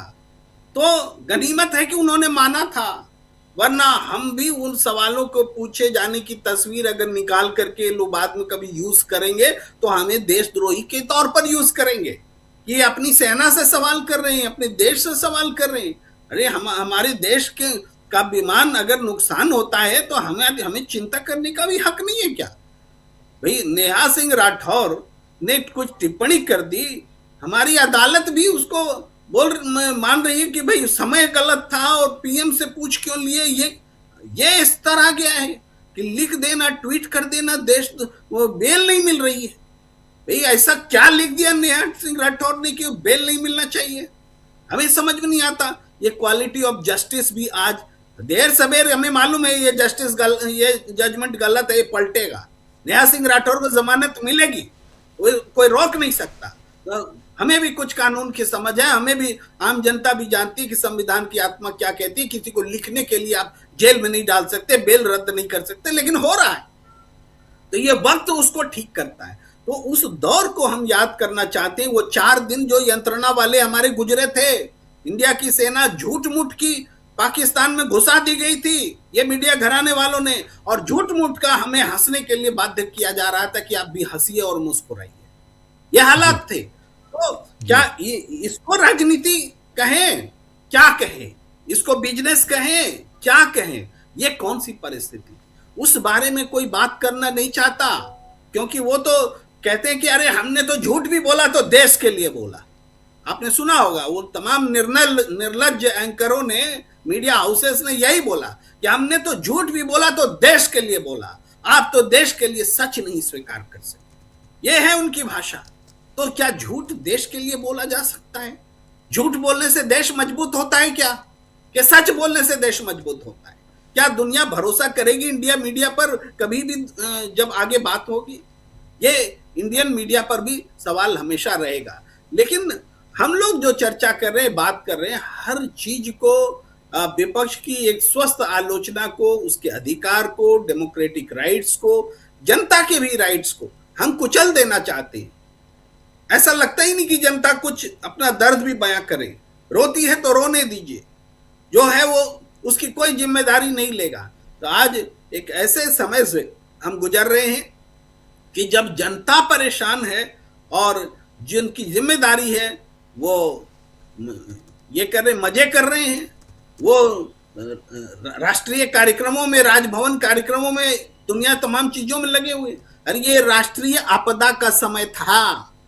मैन मेड जो बोलते हैं ना आपदा, वो समय था। घोषित किया जाना चाहिए था कि ये जो 6-7 दिन है इसको हम कैसे युद्ध स्तर पर, युद्ध स्तर का मतलब एक सारे संसाधन झोंक करके इंडिगो फ्लाइट्स के जो थे यात्री, उनके बचाव के लिए, उनके परिजनों के लिए, उनको राहत पहुंचाने के लिए काम करना चाहिए था। लेकिन इसके बजाय उनको उन्हीं हाल पर छोड़ दिया गया और कोई क्योर नहीं, कोई उपचार नहीं, भागे भागे फिर रहे हैं। और जो बोल रहा है उसको कह रहे हो राजनीति कर रहे। अरे राजनीति उनके लिए ना होगी तो किसके लिए होगी? तुम्हारे लिए होगी। तुम तो चुनाव में आके वोट लेके चले जाते हो, उसके बाद 5 साल तक बोलते हो राजनीति मत करो। राजनीति सिर्फ चुनाव के वक्त करो, चुनाव के लिए करो, चुनाव जीतने के लिए करो, और सत्ता में आ जाओ तो राजनीति नहीं, कारोबार करो। यही वो चाह रहे हैं, यही वो बोल रहे हैं, उनकी भाषा का यही मतलब है। राजीव जी जी जी। प्रशांत जी, आप राजनाथ सिंह की बात करने वाले थे। अभी चूंकि जिक्र हो भी रहा था, ऑपरेशन सिंदूर का जिक्र हो रहा था, तो उस पर भी राजनाथ सिंह अचानक सुर्खियों में क्यों है? राजनाथ सिंह नेहरू की तारीफ करते रहे, उनकी आलोचना इस बात के लिए होती थी, ट्रोल हुए हैं। फिर अचानक उनको नेहरू से बाबरी मस्जिद एक झूठी कहानी गढ़ के क्यों बोल रहे हैं? तो बड़ी इसमें वजह है कि राजनाथ सिंह अचानक सुर्खियों में क्यों है। क्यों वो साबित करने में लग गए हैं कि वो मोदी से बड़े हिंदू हैं। वो मोदी जी को की तारीफ कर रहे हैं, या उनके करीबी आना चाहते हैं, या आरएसएस के करीब होना चाहते हैं। देखिए, ये बड़ा सवाल है कि राजनाथ सिंह अब सुर्खियों में क्यों अचानक आ रहे हैं। 2-3 वजह हैं इसकी। एक तो हम लोग जान रहे हैं कि अमित शाह नहीं, राजनाथ सिंह ऑफिशियल नंबर 2 हैं मोदी सरकार में। मोदी जी जब बाहर होते हैं तो cabinet meeting Rajnath Singh preside करते हैं। आधिकारिक रूप से नंबर 2 सरकार में राजनाथ सिंह है। डिप्टी प्राइम मिनिस्टर डेजिग्नेटेड नहीं है, लेकिन सीनियर मोस्ट है। दूसरी बात कि राजनाथ सिंह का पूरा जो करियर है वो आपदा में अवसर का रहा है। उत्तर प्रदेश के जब मुख्यमंत्री बने, या शंकर जी को याद होगा, तो भी वहां पे एक संकट आया था। जब बीजेपी के अध्यक्ष बने तो भी एक संकट आया था। तो राजनाथ सिंह अचानक ऐसा क्यों कर रहे हैं? देखिए, अगले साल जुलाई 2026 में राजनाथ सिंह 75 साल के हो रहे हैं। तो क्या वो अपने आप को मार्गदर्शन मंडल में जाने से रोकने के लिए सब कर रहे हैं, या इससे बड़ा कोई उनका इरादा है? क्योंकि सरकार की तरफ से, सरकार के अंदर से अब खबरें बाहर आने लगी, और जब सरकार के अंदर से खबरें बाहर आती हैं तो उसका संकेत यही होता है कि सरकार में जो मुखिया है उसकी पकड़ कमजोर हो रही है। अभी हमने देखा इलेक्शन कमीशन में संधू जी का एक आ गया उनके हवाले से कि वो नागरिकता के खिलाफ, नागरिकता कानून को SIR में रखने के खिलाफ थे। ये खबर लीक हो गई, चुनाव आयोग से लीक हो गई, जिसपे मोदी सरकार का पूरा कंट्रोल है। उसके बाद आप देखिए प्रसार भारती के चेयरमैन का जिस तरह इस्तीफा हुआ, जिस तरीके से लॉ कमीशन के मेंबर का इस्तीफा हुआ, और चर्चा में आ गए मोदी जी के सबसे करीबी और मीडिया मैनेजर, मोदी जी के गोएबल्स माने जाने वाले हिरेन जोशी, जो गोदी मीडिया को संचालित करते हैं, उंगलियों पर नचाते हैं, कंटेंट वही देते हैं, कौन बैठेगा, कौन क्या बात करेगा, हेडलाइन क्या होगी, थंबनेल क्या बनेगा, सब वहीं से आता है। वो भी सवालों के घेरे में आए। तो कुछ तो हड़कंप है सरकार के अंदर, और उस हड़कंप के बीच में राजनाथ सिंह एक्टिव हुए हैं। ये भविष्य की राजनीति की एक आहट है जो हमको दिखाई दे रही है, और पीछे भी हमने राजनीति में ऐसे ही देखा है कि जब इस तरीके की बयानबाजी शुरू होती है तो राजनाथ सिंह का करियर है आपदा में अवसर। तो राजनाथ सिंह के बयानों को मैं बड़ी गंभीरता से ले रहा हूँ कि ये अगले साल जुलाई में 75 साल के हो रहे हैं, ये वजह है। और दूसरा कि ऑफिसर नंबर 2 है, तो क्या ये नंबर 1 बनने की कोई एक रास्ता ढूंढ रहे हैं? जी जी जी, चुनाव सामने है और चुनाव दर चुनाव ये बातें और भी थोड़ी सी गहरी होंगी, लेकिन आप कैसे देखते हैं प्रफुल्ल जी, अगर राजनाथ सिंह की बात की जाए तो? अनम्यूट कीजिए, अनम्यूट कीजिए, आवाज नहीं आ रही आपकी। जी, वो जिस ढंग से प्रशांत सर ने कहा है उस बात में तो बहुत गहराई नजर आती है कि 75 साल पूरा होने के पहले और झोला उठने के पहले अंतिम छाप छोड़ रहे हैं। ये झोला उठने का टाइम आ गया है। तो अब अगली बार जब उनके पुरखे, उनके बाल बच्चे भविष्य में या विचारधारा के लोग जब याद करेंगे तो याद करेंगे कि अंत समय में अंतिम योद्धा यही थे जो लड़ रहे थे, और झोला उठने के पहले इन्हीं की आवाज बहुत भारी थी, बाकी तो सब खामोश थे। देखिए, ट्रंप साहब का जो आशय था, जो उन्होंने 62 बार में कितना बार कहा है, उसमें एक मैसेज छिपा हुआ है। उस मैसेज पर हम लोग राष्ट्रीय हित में बात नहीं करते हैं, लेकिन लगता है कि वो मैसेज पूरा खुल ही गया है। और वो ये है कि हमने एक अपमानजनक स्थिति से भारत को बचाया। ट्रंप साहब का ऐसा इशारा है, और जिस प्रकार से वो बार बार इशारा करते हैं और टैरिफ वगैरह लगाया, भारत को इसका जवाब नहीं सूझ रहा है तो वो क्या जवाब इसका दे, और इसको अभी वो करेंगे और कहते रहेंगे। इसलिए उधर नहीं बोलते हैं राजनाथ सिंह जी, तो इधर बोलते हैं कि हमारी सेना ने शौर्य के साथ संयम का परिचय दिया।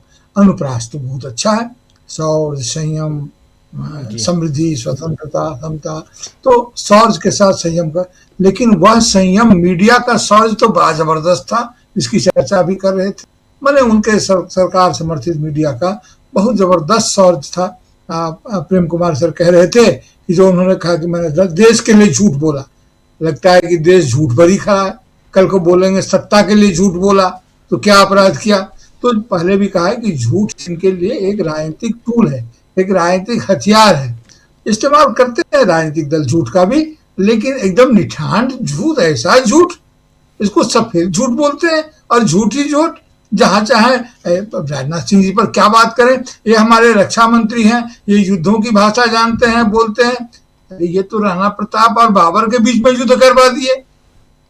बताइए भला, भारत के रक्षा मंत्री इतिहास के किस दौर में आकर के बाबर के साथ राणा प्रताप जी का युद्ध करवा दे रहे हैं, और उसको सभी देख रहे हैं, ताली बजा रहे हैं उनके समर्थक लोग। तो किससे हमारी रक्षा करेंगे?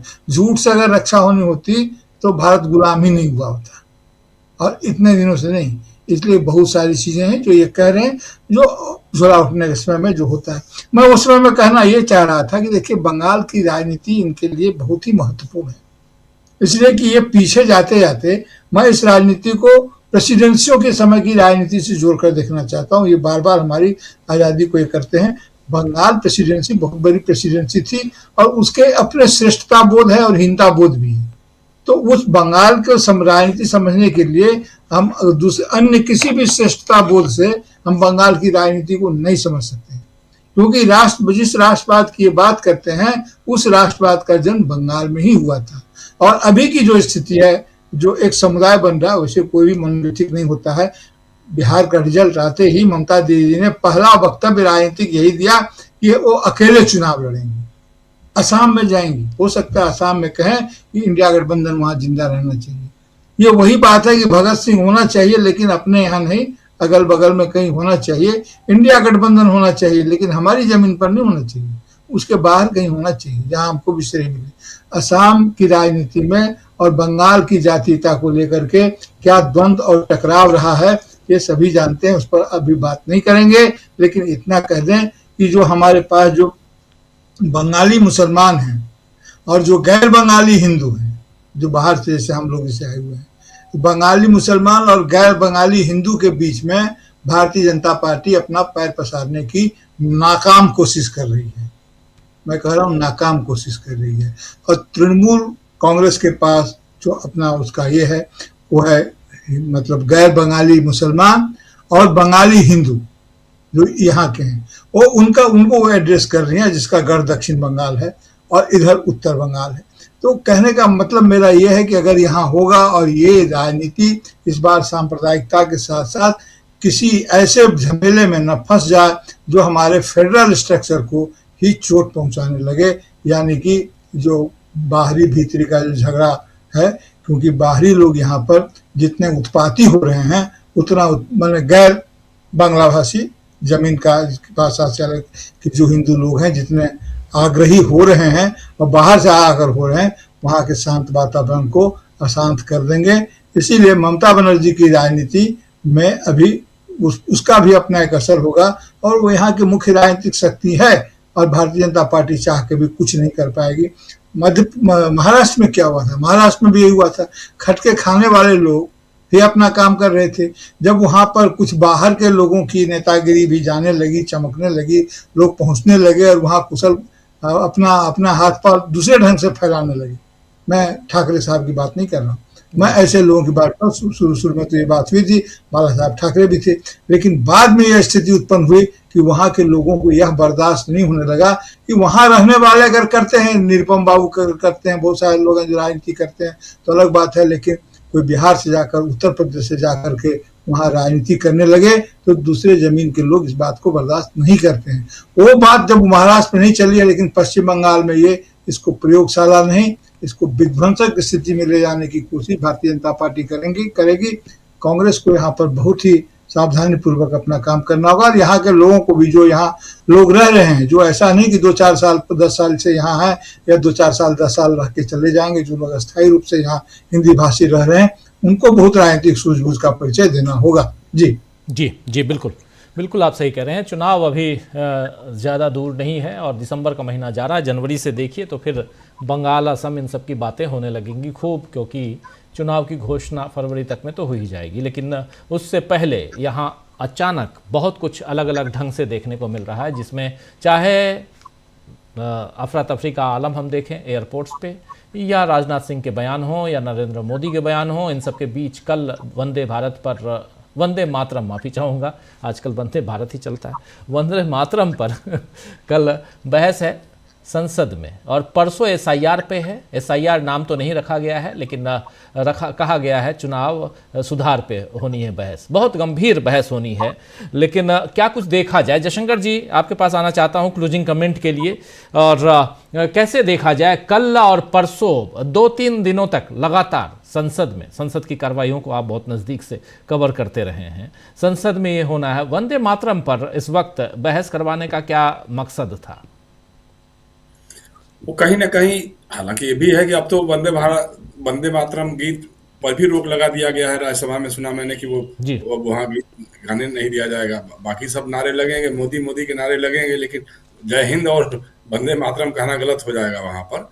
अब उसके बाद ये चर्चा करेंगे तो जैसा अभी प्रफुल्ल बता रहे थे कि बंकिम चंद्र ने किन परिस्थितियों में आनंद मठ लिखा था और किन परिस्थितियों में ये वंदे मातरम गीत लिखा गया था, उसमें कुछ शब्द ऐसे थे मतलब जिससे वो थोड़ा सा ये लोग कम्युनल टोन देना चाहते हैं। तो कि उस पर चर्चा करेंगे कि क्यों उसको पूरा नहीं लागू किया गया, क्यों नहीं किया गया। अपोजिशन बताएगा कि भाई हम इस देश के सेकुलर ढांचे को बनाकर रखना चाहते थे, इसलिए उसके कुछ हिस्से को हमने लिया, कुछ को नहीं लिया। तो ये बहस तो होगी, काफी अच्छी बहस होनी चाहिए मेरे ख्याल से, क्योंकि पिछला हफ्ता तो ऐसे ही चला गया संसद का, उसमें तो कुछ ज्यादा काम हुआ नहीं।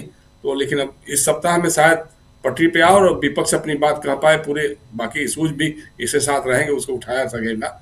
और एसआईआर की प्रक्रिया जो है, एसआईआर तो ठीक बात आपने कहा, वो चुनाव सुधार के नाम पर चर्चा होगी, क्योंकि एसआईआर इनको थोड़ा सा अटपटा लगता है कि एसआईआर पे चर्चा करने का मतलब कि वो एसआईआर को हम सवालों के घेरे में ले लेंगे।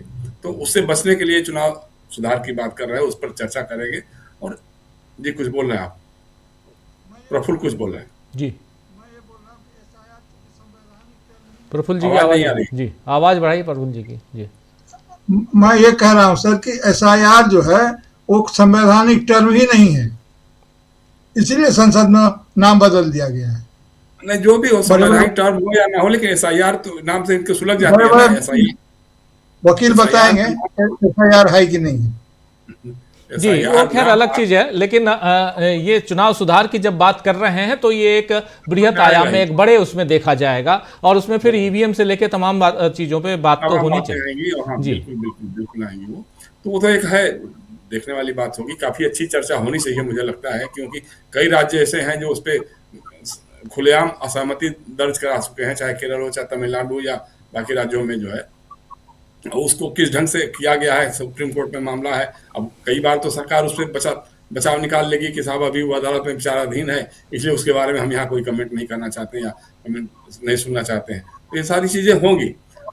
मैं थोड़ा सा उसमें आ रहा था बात, जिस तरह से आप राजनाथ सिंह के बारे में कह रहे थे, अभी प्रशांत ने भी बताया। देखिए, राजनाथ सिंह जी गलत भूमिका में है। वो उनका नाम था निंदानाथ सिंह। हर बात में निंदा उनको करना होता था कि मैं इसकी कड़ी निंदा करता हूँ। लेकिन अब वो आगे सरकार चला रहे हैं, अब उनको वो सब छोड़ करके अब कुछ करना पड़ रहा है।